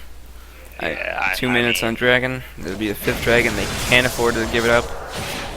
See, but even though knowing that they can't give up this 5th Dragon, they cover it with 1 pink ward, right? And then they have a total of 5 wards near blue side jungle and Baron. If that's not what you're contesting, why ward that so heavily? Yes, you need some vision of it. Do you need 4 wards there and only 1 on Dragon? I don't know. I question that just a little bit. Maybe a little bit of the area on the map they're focusing could be a little bit better. But even so, looking at the ward coverage from this blue side, I mean, they just have vision everywhere. They see their entire jungle. They see slight parts of the enemy's jungle. It's their map right now, and they're playing it like it's their map. I'm very curious to see what they decide to do. I mean, I think they realized they need to get a catch, right? But the blue side has just done a such better job at making sure all their people are together and not getting caught out. You're So constantly I wonder, finding the red side getting caught out. do they say, Oh, Black let's Mom. force this fight? He's going to get Oh, taken out wow. here. They are going to get a pick. They're going to take out Black Mom. Legendary Gary's going to miss the banish toss. Going to take some damage here. They do manage to take out Black Mom. Legendary Gare a lot tankier at this point in this fight. Definitely Nice not pick. taking as much damage. The crit was real coming out from the Ashe there. It's a lot of damage. Basically half health them in one auto. And I mean, now that the Thresh is down, you could consider the Dragon. You could say, well, we have numbers, you know? And I was actually curious there. I thought to myself for a second, are they going to try to trade Baron for the 5th Dragon on the enemy team? And I thought that was going to be extremely risky. We do have But it 5 looks more like they seconds on didn't Black actually Mom. go You that know, they route. could try to get this Baron or force a fight. They need to do something. They got a They good pick. They definitely need to do they something. need to do something with it now. And this is the hard part, too. You're down, you know you need to make an action, you're a little bit afraid to do it because you know you're down and you're in this situation. Dragon's You're up in just 5 wasting seconds. time. Got That nice was, trade there, a back very and forth. good spike burst from both parties, actually. The Ashe onto the Azir and vice versa. Sitting in this pit, they're definitely looking to just beat this out. I mean, Can they catch Black Mom again? They do. They catch him they once will. again. Very nicely done again by them. gaping Black Mom is going to be just totally gaped by the end of this. There's not going to be much Black Mom left. Some nice Oh, picks coming out from the red side. You know, that might be just what they needed. They're gonna have the Shyvana gonna try to possibly leap in here and take this smite. Try to take away this Baron. Absolutely insane. And you know what? If I'm blue team right now, let them have the Baron. I'm taking the 5th Dragon, and I'm. And he comes in and he steals the Baron! Oh man, very nicely done. Short Two's gonna come in here, gonna clean up Peasy Boy. Alucard's gonna try to come in here. Can they take him out in time? Shyvana, Gnar. Oh man, this Quadra kill combo coming out for here. Alucard. Absolutely unbelievable. Pow Pow Pow is gonna take that 5th dragon. They have Baron, they have 5th dragon. 5th This is Dragon, just I'm not gonna say good. This is game. This could easily be game. I will say. I mean, they might not push for the win here, but they're gonna take tremendous amount of objectives. This is one of those situations where you see the enemy team storms the base. They kill you, they take most of your base. They stay in your base because they have Dragon and Baron buff, and there's another team fight, and if they win Yeah. that team fight, then it's the game. That's probably how I see this going down. And I mid game see is side got overstaying out their of welcome control. because they can. Black Mom with those flash plays trying to get fancy with But it, but with all outers down, what point is there retreating if you are blue side? You have to make it. You have to close the game out. You're at your nice hook coming in on Jimway. That's going to take him out. That is not what the red side needed right now. They don't have enough waves pushing right now other than mid, so they need to try That's to pressure exactly more. what I was saying here. This is what we see. A very prolonged team fight. The crits are real. Legendary Wow. Gare going to come out. Nice spiny coming out by Danger Creek. Oh yeah, Angeloid maybe a little. Oh no, not quite. Able to get out. Legendary Gare taking a bunch of damage from the Azir too on the escape. So they managed to get mid tower inhib. Maybe not much else. Oh, had to force the flash there. Morgana with a very close binding. Yep. Azir, a little fearful. I'm not even sure that there was that much follow-up that would have taken him out, but he just did Yeah, not want to get binded. He didn't want to take that chance. Just a little afraid. He says to myself, you know what? A binding could easily turn into a binding, to a polymorph, to a Moo Q, to an ultimate. This is just not something I want to God, get getting with. caught completely out of position here. Yeah. He's going to just expend so much just to try to keep him alive. The Jugger Ash is real, but at what cost, man? At what cost? Ballista just getting some free poke on some of these champs. Oh, nice play coming in here. Going to catch out Jimway. They're going to take him out. Nice hook coming in by Black Mom. They're going to try to go for an all-in here. They know they're behind. They need to try to make something happen. Is it going to be enough? Short Juice trying to do what he can. Shredding everyone. He's going completely untouched the entire fight. This Nice Black crit coming out here, though. Will he be able to get Pow Pow? No, he's going to get away. Quadra kill coming out for Pow Pow Pow big now. damage. I mean, you see what he did. The enemy team, they build a little bit of armor. He says, you know what? I don't necessarily need the IE. I'm gonna get the Bloodthirster. I'm gonna get the Runons. I'm gonna get the Last Whisper, and I'm gonna do nearly true damage to your team while healing myself for it. And that's how we're gonna close this game out. I mean, this is just a lot more one-sided. Once mid-game hit, it just seems like blue team was more decisive. They got the objectives. they just really took their lead and ran with it. So Yeah, that was just a very, very strong display. That was them saying, you know what, we're gonna give this our all. We're not gonna get forced out of this. This is gonna be a real series. This is gonna be a real series for both teams, giving it their all. so we're tied 1-1 now. Here we go. All right, we're gonna set up another lobby. Probably take another quick 5-minute break just for the teams to get a little stretch. Everyone stretch their legs. We'll meet back in just a short while for the rest of the series to pick up.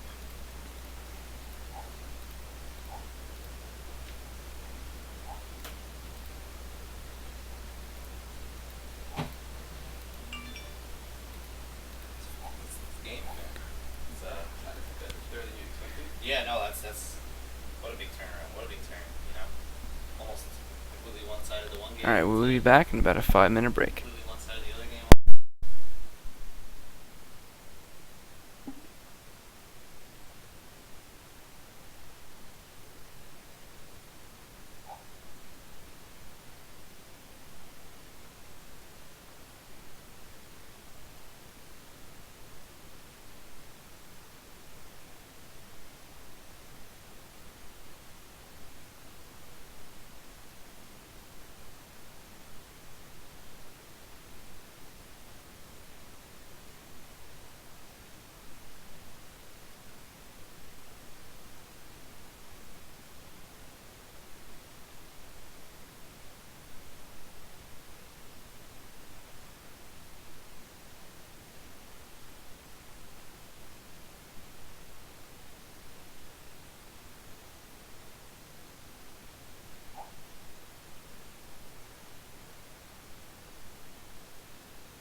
Alright, we're going to be starting up in one moment here once everyone's ready to go.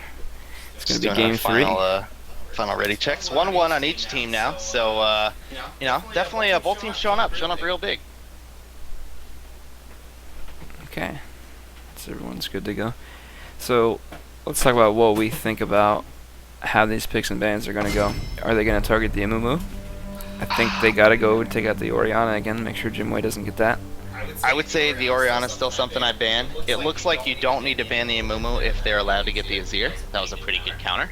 Yeah. But if you don't get the Azir, or you're not too sure about that, the Amumu is still a very safe ban. So we're going to go with the first ban, Shyvana. Now, the Ashe pick, back to Legendary Got. While I didn't think that he played it horribly, it was more along the lines of he just got caught out of position too much. Here's lack the of thing, mobility probably was a factor. Yeah, in my mind, it just wasn't the right champion to pick. That's all it really comes down to. You know, I think they lost that pick bans. If you want my honest opinion, I think Ashe was the bad choice for that choice. I think they were hoping to lock down the Kalista, but that just did not happen. I mean, but let's say if they had a Twitch or if they had a Cosmo there, that's a different game. That's a very different game than what we saw. So they don't want to deal with the AoE CC any more than they have to, so they're going to take out that Sejuani. Yeah. Interesting. Shyvana gets banned too. Another Rengar ban coming out here. Ban worthy, really. I mean, was it? You think it's just based off that Baron ultimate steal? They said, you know what, that can never happen. Yeah, that Shyvana's. I mean, he timed it well. It was very nicely done. No, that was excellent. Yeah. That was a really, really great job. Yeah. That was a really, really great job. And I mean, completely unexpected. And that just further put them ahead. That was a ballsy play with a ballsy result. Gragas ban coming out. Another Aurelia. They really don't want to deal with Aurelia. I have a feeling Short Jew is just gonna pick Riven again. And it doesn't look like they're really afraid of that. I mean, they might ban it, but overall... You know what, though? He's been doing consistently well on that Riven, so He did well split maybe pushing. I'm not afraid of it, but it's not something I necessarily look forward to him playing. Here's the thing. The Gnar the same way. They're playing AoE, CC, team fight comps with a Riven randomly. You know what I mean? Yep. And he wasn't split pushing that much. They just didn't let it happen that game. Just like think to yourself, like, so why aren't you Kennen right now? Yeah, I mean, yeah, for sure. Why aren't you Kennen right now? Why aren't you Malcolm? Why aren't you Hecarim? Why aren't you Hecarim? Yeah. Any of those. Hecarim hasn't even been banned or picked in any of these games, as well as Rek'Sai. So. I mean, if I'm either one of these teams, just for variety, I'm sorry, I'm banning Gnar, I'm banning Riven, I'm forcing people off comfort. Well, I mean, overall, the people who've been using the same champions have been doing pretty decently on them. You know, you've seen Alucard play a few different champs. You've seen. Alucard definitely showing up on both champs pretty well. I'd say a little bit you know, he's playing more of that more of that like controlled, not getting caught out of position, like not messing up. More of like safe, consistent play, cleaning up things, doing a pretty good job of that, not getting caught out. Angeloid really enjoying this Gnar, and he's had some pretty good Gnar ultis. Overall, you know, he got 1v1 a few times by the Riven there, in a bit of a counter matchup, so.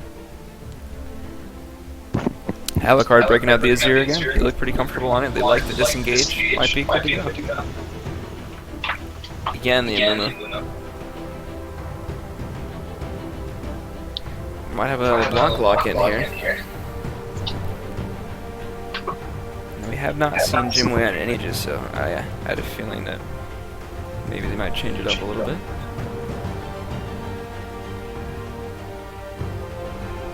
Are we going to come out with a kill then? One thing to know is it doesn't look like they're doing a whole lot of swapping, they're just picking their position.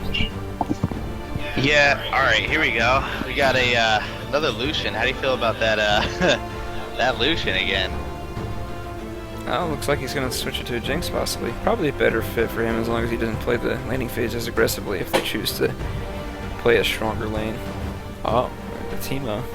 Are we going to get a Teemo?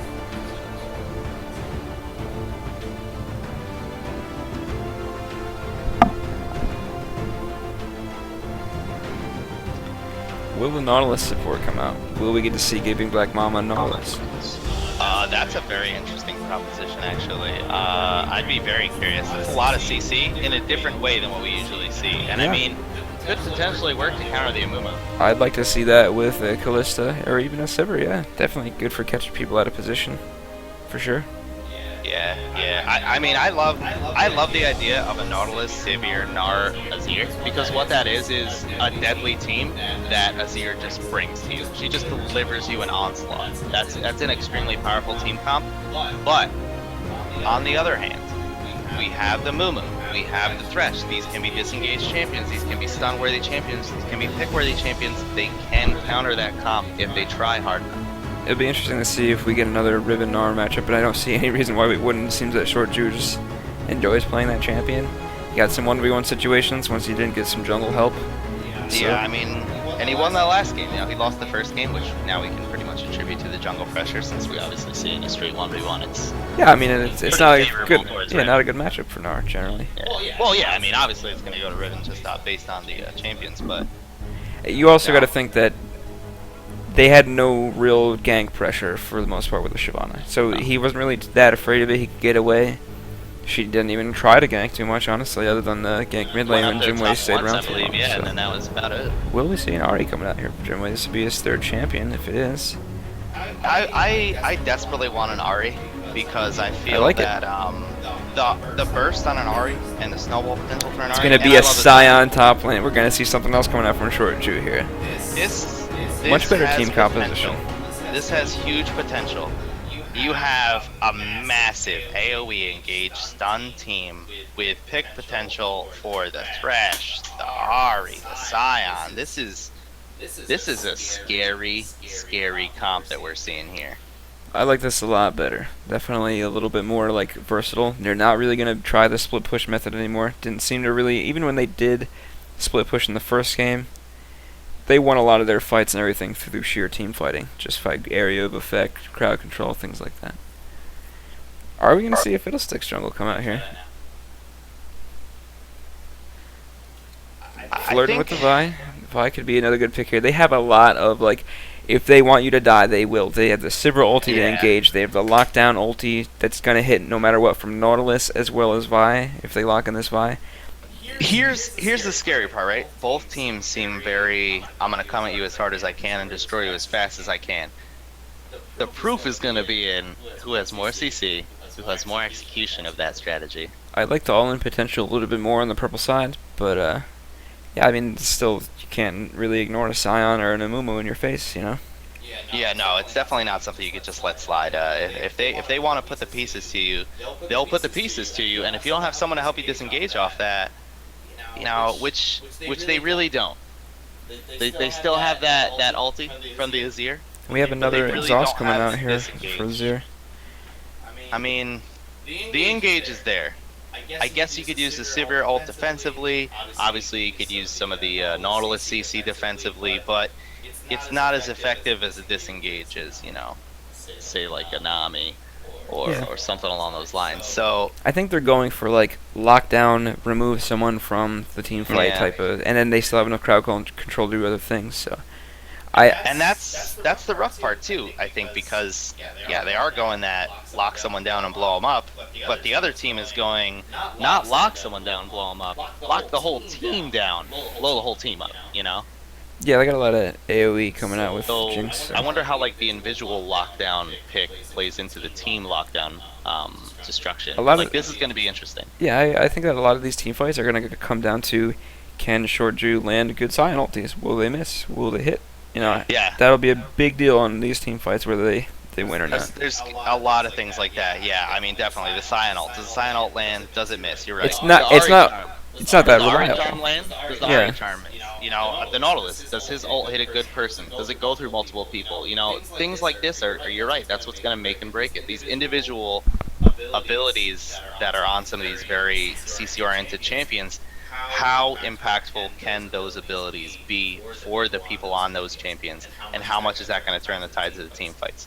Because more and more we're seeing in these matches, the team fights are what's the bread and butter here. That's what's happening. We've seen laning phases go positive for people. We've seen it go bad for people. But either way, the surprises always come during the team fights. And I'm just